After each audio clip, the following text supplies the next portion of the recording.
Quoi surveiller, quoi savoir en ce mercredi 20 novembre 2024 en avant-marché boursier? Là, je me fais un peu aux indicateurs. On est dans le vert, du beau vert aujourd'hui à Wall Street. Le Dow Jones, 146 points de hausse. Hier, ça a été un petit peu plus difficile pour le Dow Jones, qui a fini dans le rouge, mais à l'exception parce que le S&P 500 et le Nasdaq ont fini dans le vert. Et là, S&P 500, 14 points de hausse au moment où je vous parle, en avant-marché. Le Nasdaq, 59 points de hausse. Le baril de pétrole monte de 46 cents à 69,85.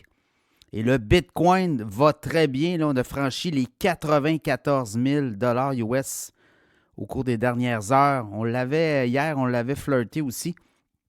Mais là, 94 330. Donc, le Bitcoin continue de monter et progresse toujours dans cette optique où l'administration Trump là, pourrait déréglementer l'industrie de la crypto et favoriser justement la mère de toutes les crypto-monnaies, le Bitcoin, une réserve stratégique. Donc, en ce sens-là, ben, il y a des États qui veulent acquérir du Bitcoin justement pour s'en prémunir et obtenir une espèce de réserve, un peu comme l'or, une réserve stratégique. Donc, ça va être à suivre tout ça. Là, je regarde avant-marché. Target, le détaillant Target, des mauvais résultats, en fait, puis des prévisions. On rabaisse les guidance là, sur les prévisions de revenus. Donc, le titre se fait massacrer en avant-marché. Ça drop d'à peu près 20% de ce que j'ai vu rapidement, mais je vais vous-même vous le confirmer là, sur le champ. Alors, oui, ça... dans le cas de Target, là, baisse de 16,6% au moment où je vous parle, baisse de 26 $.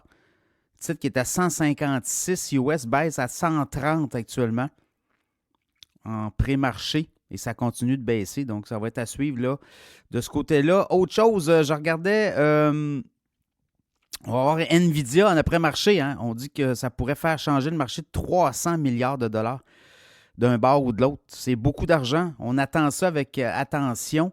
Je regarde du côté du Nikkei au Japon, ça baisse de 62 points. C'est pas une grosse baisse. Le stock 600 en Europe monte de 2,5 points.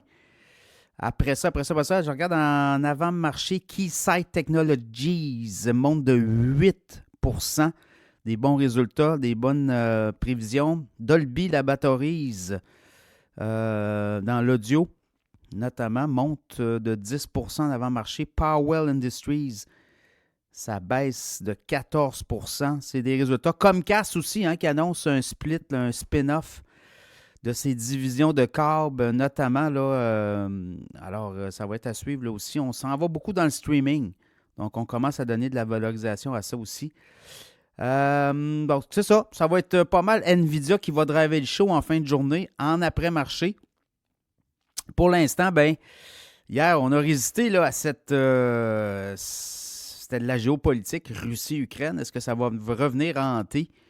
On va être à suivre. Là, si on a une direction intéressante avec Nvidia, ben, ça pourrait donner le ton pour le reste de l'année. On s'en va vers le rallye du Père Noël. Est-ce qu'on va avoir un Santa Claus rally? On va regarder, on va voir. Mais encore là, ça prend toutes sortes de choses. Et Wall Street semble positif. Là. Donc, ça sera à surveiller.